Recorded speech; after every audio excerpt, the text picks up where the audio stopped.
I never thought my own blood would betray me. But the night I opened my own bedroom door and saw my sister where I should have been, lying in my husband's arms, that was the night my world shattered. Before I take you into that night, let me pause. If you are watching this, please tell me where you are listening from. Whether it's Chicago or Lagos, London or Accra, your words remind me I am not speaking into an empty well. And if you haven't subscribed yet, please do it now. Every time you subscribe, another grandmother finds the courage to speak her truth. Now, let me take you back. My name is Margaret Louise Carter, and I was born in Dallas, Texas, in 1946. By the summer of 1974, I was 28 years old, married, and a mother of 2 beautiful children. I thought I had built a life steady and safe. But I was wrong. My husband, John Carter, was not a rich man, but he worked hard. He spent his days on construction sites, lifting beams, sweating in the Texas sun. His palms were rough, his back strong, and when he walked into the house at the end of the day, the smell of dust and sweat clung to him like a second skin.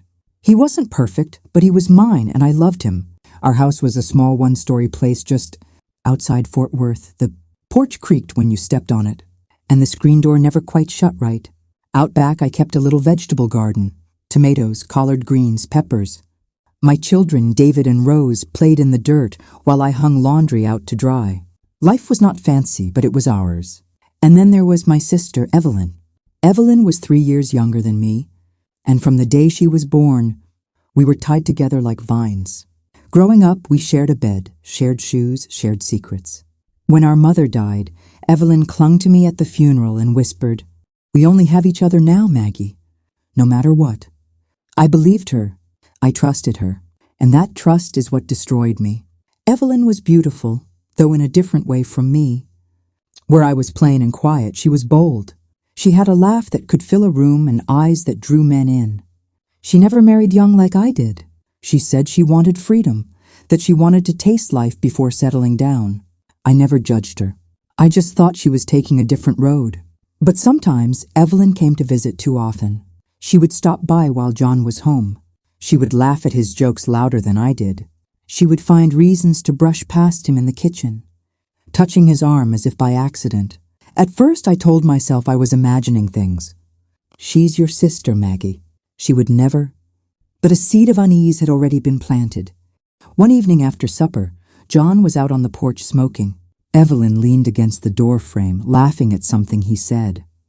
I watched from the kitchen, my hands still wet from washing dishes, and I saw the way his eyes lingered on her just a moment too long.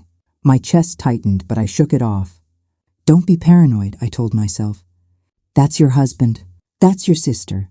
They would never cross that line." I didn't know then that the line had already been crossed. Let me tell you about the kind of woman Evelyn was. She could charm anyone, neighbors, shopkeepers, even preachers. She knew how to tilt her head just right, how to soften her voice until it wrapped around you like honey. Men noticed her, women envied her, and me, I defended her. Whenever anyone whispered about her being too friendly with married men, I shut it down. "Not my sister," I would say. "She may be wild, but she's loyal." Loyal. What a cruel word. That summer of '74 was hot. Texas heat pressed on us like a heavy blanket. I spent most days inside, trying to keep the children cool with fans and wet cloths. Evelyn started coming around more, saying she wanted to help with the kids. And at first I welcomed it. I was grateful for the extra hands. But soon I noticed things. One night, John came home later than usual. His shirt was freshly pressed, his hair combed neat. He smelled of cologne he never wore for me. When I asked where he'd been, he mumbled something about the guys at work. But when I looked closer, I saw a faint smudge of lipstick near his collar. My stomach dropped. I wanted to confront him, but fear held me back. Fear of being wrong. Fear of tearing my family apart. I told myself, it must have been nothing. Maybe someone brushed past him. I swallowed the doubt and tucked it away. But doubt is a seed, and when watered, it grows. A week later, Evelyn stayed the night. She claimed she was too tired to drive back home. I set up a blanket for her on the couch, kissed her on the cheek, and went to bed. But in the middle of the night, I woke up thirsty. I went to the kitchen for a glass of water, and that's when I noticed the couch was empty. My heart started pounding. The house was quiet, too quiet. I tiptoed down the hallway. That's when I saw a faint sliver of light under my own bedroom door. I pushed it open gently, and the sight before me stole the air from my lungs. There they were, John, Evelyn, together. My sister's hair spilled across the pillow where I should have been. My husband's arm was wrapped around her waist. They didn't see me at first, but when John looked up, his eyes widened. He froze like a guilty child caught in the act. Evelyn didn't even flinch. She just stared at me, her lips curved in something that wasn't quite a smile. In that moment, I felt the ground fall out from under me. My knees went weak. My chest ached. I wanted to scream, to tear the room apart, to wake the children and show them what their father and aunt had done. But no sound came, only silence. I stumbled back into the hallway, my hand clutching the wall to steady myself. Tears blurred my vision, but my body moved on its own. I walked to the front porch, sat down on the creaky step, and rocked back and forth like a woman who had lost her mind. The night air was thick and heavy, but I couldn't feel it. My ears rang. My heart pounded so loud I thought it might burst. Inside that house, the two people I trusted most had broken me, and I knew nothing would ever be the same again. The night I caught them together was the night something inside me died. But what came after? That was the slow death. When I walked back into that house after sitting on the porch for what felt like hours, I found Evelyn back on the couch, pretending to be asleep. John was in bed, pretending nothing had happened. But I had seen it with my own eyes. The image burned into me like a brand I could never scrape away. I didn't sleep that night. I lay beside him, stiff as stone, tears slipping silently into the pillow. I wanted to scream. I wanted to beat my fists against his chest. But my babies were asleep down the hall. David was 6, Rose was 3. How could I break their little world in one night? So I stayed silent. The next morning, John got up early for work. He didn't look me in the eye. Evelyn fixed herself a plate of eggs and bacon like nothing was wrong. She even smiled at me and said, "You look tired, Maggie. Didn't sleep well?" I wanted to throw the pan at her head. Instead, I nodded, my throat tight, and said nothing. That's the thing about betrayal, sometimes. The silence after is louder than any scream. For days, I walked around in a daze. I cooked, I cleaned, I cared for the children, but inside I was hollow. John avoided me. Evelyn visited less, but when she did, she carried herself with a new kind of confidence, like she had something over me. And maybe she did. I thought about telling my neighbors, my church friends, anyone who would listen. But shame kept me quiet. In the 1970s, a wife wasn't supposed to speak about such things. If your husband strayed, people said it was your fault. Maybe you didn't keep him happy. Maybe you weren't enough. I could already hear the whispers. And worse, if I spoke out, it wasn't just John's reputation on the line, but Evelyn's too. And despite what she had done to me, part of me still clung to that childhood promise she made. We only have each other now, Maggie. What a fool I was. But silence is heavy. It eats at you. One night, about 2 weeks later, I finally broke. We were sitting at the dinner table, me, John, and the children. Evelyn wasn't there that night. I couldn't take the tension anymore. My hands trembled as I set down my fork and looked him straight in the eye. "John," I said, my voice low but firm. "I know." He froze, his fork halfway to his mouth. "Know what?" "Don't play dumb with me," I snapped, louder this time. David looked up from his plate, wide-eyed. "I saw you. That night, with Evelyn." The silence that followed was thick enough to choke on. Finally, John set his fork down. He didn't deny it. He didn't apologize. He just sighed, rubbed his forehead, and muttered, "Maggie, you don't understand." "Don't understand?" My blood boiled. "What's there to understand?" I hissed. "She's my sister, John, my sister. And you?" My voice cracked, the words catching in my throat. Tears blurred my vision, but I kept going. "You've shamed me. You've broken our vows. How could you do this to me? To our children?" David started crying. Rose clutched her little spoon and looked confused.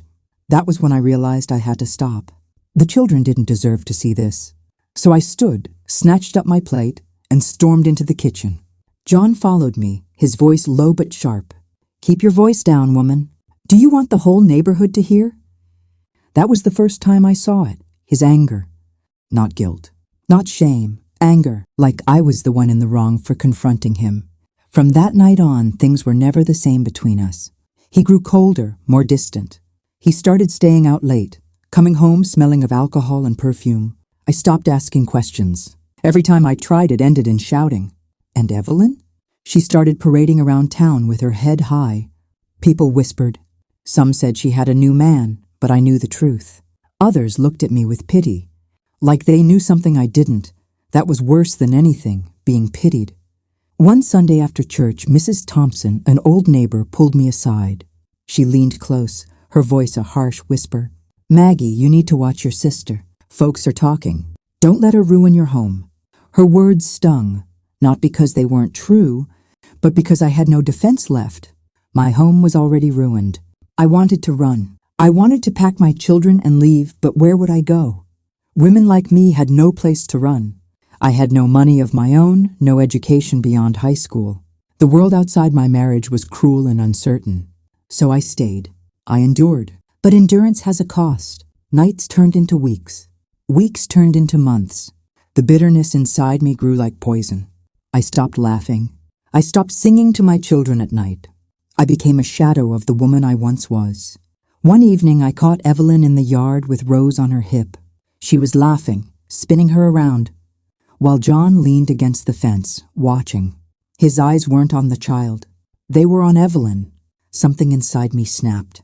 I marched over, yanked Rose from Evelyn's arms and spat, "Don't you ever touch my children again." Evelyn smirked, that same sly smirk she gave me the night I caught them. "Oh, Maggie," she said softly, almost sweetly, "you can't stop what's already been done." I wanted to slap her, but I didn't. Instead, I turned, carried Rose inside, and locked the door. My hands shook as I rocked my daughter to sleep, whispering, "Mama's here. Mama won't let anyone hurt you." But deep down, I knew the truth. The damage was already done. That year was the loneliest of my life. The only place I found a shred of peace was on my porch at night, staring into the dark, whispering prayers that felt like they bounced back off the sky. Sometimes I thought about running to the church and confessing everything, but I couldn't bear the shame. Other times I thought about confronting Evelyn in front of everyone, dragging her into the street, and shouting her sin for the whole town to hear. But then I'd see her smile, her perfect hair, her bold eyes, and I'd shrink back. I was trapped between silence and humiliation. And John? He never once apologized. Not once. He carried on like nothing had happened, like I should just swallow the pain and move on. And maybe that's what I did. I swallowed it. But it never went down. It sat inside me, festering, rotting, poisoning every breath I took. That is the fallout of betrayal. It doesn't just break you once. It breaks you again and again. Every time you wake up beside the man who betrayed you, every time you look into the face of the sister who stole what was yours, every time you smile at your children while your heart is bleeding inside, it breaks you until there's almost nothing left. And still, somehow you keep breathing. I used to think heartbreak was something you felt once and healed from, like a wound that eventually scabs over. But I learned the truth. Heartbreak is not a single cut. It's a slow bleeding, 1,000 tiny stabs that never stop. By the spring of 1974, I was living like a ghost in my own home. John no longer tried to hide his absences. He'd come home late, sometimes not at all. When he did, he smelled of smoke, whiskey, and cheap perfume. And Evelyn? She wore her betrayal like a crown. Neighbors whispered louder now. At the grocery store, women stared at me with pity in their eyes. One of them, Mrs. Carter, had the nerve to say, "You should try to win him back, Maggie. Men, they stray sometimes. You've got to fight for your marriage." I smiled, but inside I was screaming. How do you fight for a man who doesn't want to be fought for? I kept everything bottled in until the day it all came bursting out. It was a Saturday afternoon. The children were outside playing hopscotch in the driveway. I was folding laundry in the living room when Evelyn walked in without knocking, as if the house belonged to her. She had her hair curled, her lips painted red, and she wore one of John's shirts, one of my husband's shirts. I froze, clutching a towel in my hands. "Take it off," I whispered. She tilted her head, pretending not to hear. "What was that, Maggie?" "Take it off!" I screamed so loud the children outside stopped playing. For the first time in months, Evelyn looked startled, but only for a moment. Then she smiled that wicked smile. Why should I? He gave it to me. My vision blurred red. I lunged at her, grabbing the collar, yanking until buttons flew across the floor. She shrieked, clawing at my hands, and we tumbled into the coffee table. That was when John walked in. He didn't run to me. He didn't pull her off. He grabbed me. He shoved me back so hard I hit the wall, the breath knocked clean out of me. "What's wrong with you, Maggie?" he roared. "Have you lost your mind?" I stared at him, trembling, my chest burning where I'd hit. Evelyn stood behind him, her hair messy, her lips curled in a satisfied smirk. That was when I realized I wasn't just betrayed. I was abandoned. From that day on, I stopped being his wife in every way except in name. He stopped coming to our bed, stopped speaking to me except for what was necessary. Sometimes when he came home, Evelyn came too, and I would lie awake, staring at the ceiling, listening to their laughter through the thin walls of our old house. I thought about running, packing a small bag, grabbing David and Rose, and slipping away in the night. But where would I go? My parents were gone. We had no money, no car that I could drive. And in that town, women didn't just leave their husbands. If I did, people would call me the failure. She couldn't hold her man. So I endured, but endurance became madness. The breaking point came one stormy night. Thunder rolled outside, shaking the windows. I sat alone at the kitchen table, staring at the clock. It was past midnight. John wasn't home. Evelyn wasn't home either. And I knew without needing proof that they were together. I don't know how long I sat there. The rain pounding on the roof, the clock ticking louder and louder. Something inside me snapped. I stood, went to the drawer, and pulled out the kitchen knife. My hand shook as I held it. Not because I feared using it, but because for the first time, I wanted to. When the door finally creaked open at nearly 2 a.m., John stumbled in, his arm around Evelyn. They were laughing, drunk, wet from the rain. Evelyn's lipstick was smeared, John's shirt half unbuttoned. They froze when they saw me standing there, knife in hand. "Maggie," John slurred, his voice low, "put that down." I didn't move. I stared at them, the knife trembling in my grip. My voice came out steady, though inside I was falling apart. "You brought her here. Again? Into my house? Into my children's home?" Evelyn rolled her eyes, bold as ever. "It's not just your house, Maggie. He doesn't love you anymore. Accept it." Something inside me broke wide open. I screamed so loud the windows rattled. I screamed for every night I cried into my pillow, for every time I bit my tongue to save my children, for every cruel smirk Evelyn had thrown my way. The knife clattered to the floor as I collapsed, sobbing so hard I couldn't breathe. The children came running, crying at the sight of me on the floor. David hugged me, whispering, "Mama, don't cry. Please don't cry." And do you know what John did? He didn't comfort me. He didn't even look ashamed. He grabbed Evelyn by the wrist and said, "Let's go," as if I were nothing but an obstacle in their way. They left me there on the floor, broken, clutching my babies. That was the night I stopped being a wife. That was the night I stopped being a sister. That was the night I became something else. I wasn't just Maggie anymore. I was a woman with nothing left to lose. And a woman with nothing left to lose is the most dangerous kind. People think betrayal only hurts in the moment it happens. But they don't understand. Betrayal lingers. It follows you into the marketplace, into church pews, into your own children's eyes. It becomes a shadow you can't shake. After that stormy night, when John dragged Evelyn out of my house and left me crumpled on the floor, the town knew. They always know. In small towns, secrets don't stay locked away. They leak through walls like smoke, curling into every ear that's waiting to gossip. By the time Sunday came, I could feel the weight of their stares in church. I walked in with my children, my head high, my back straight, but inside I was trembling.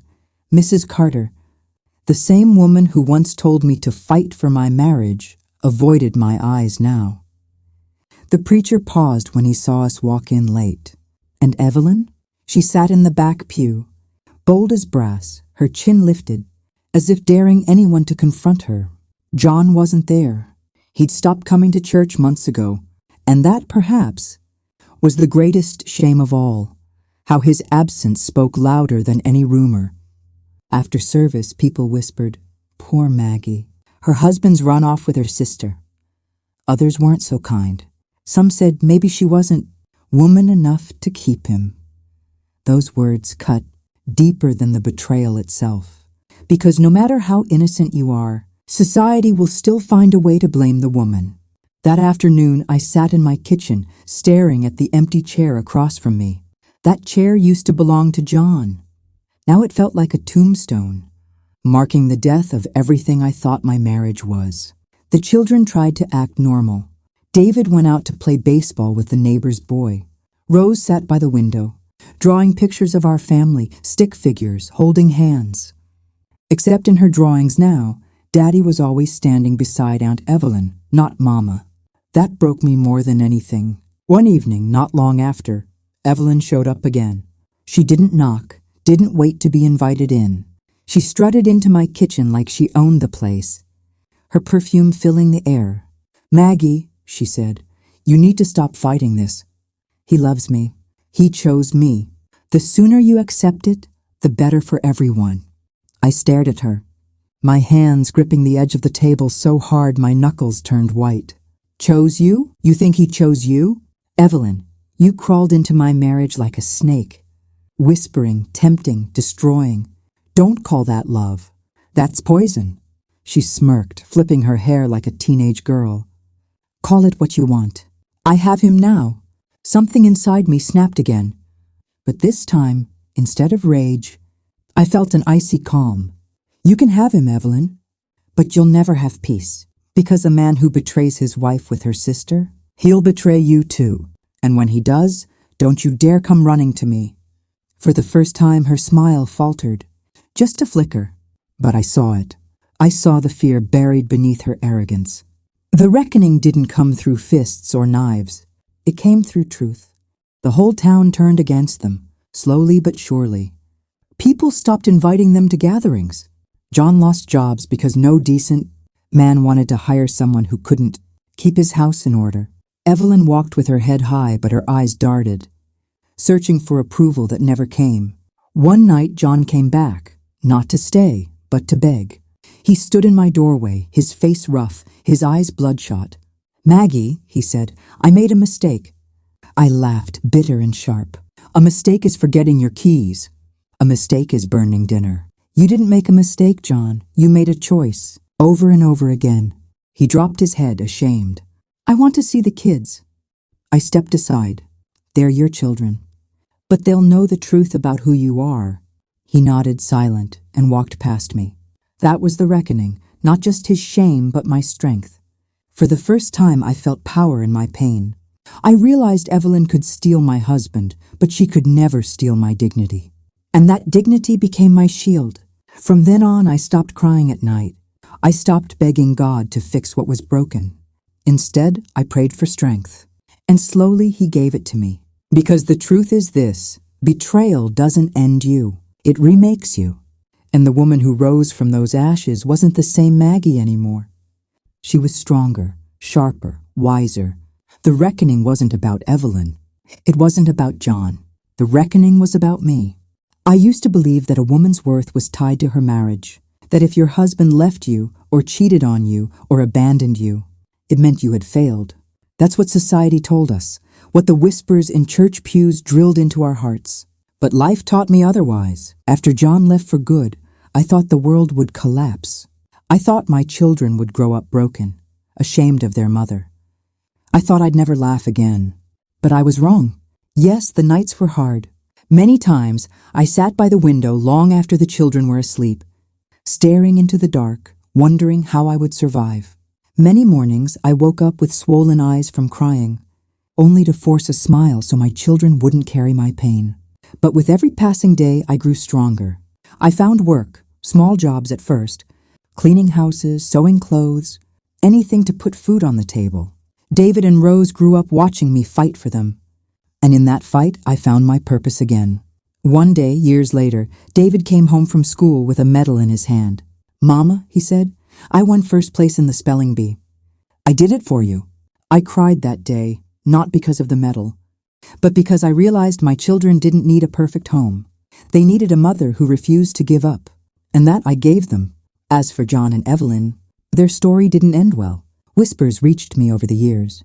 Their love turned bitter, poisoned by the very betrayal it was built on.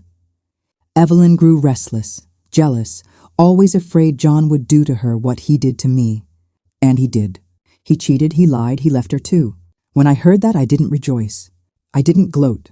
I simply bowed my head and whispered, God sees all. Vengeance belongs to him, not me. And in that moment, I felt peace. Now I sit here, decades later, a grandmother telling her story to the world.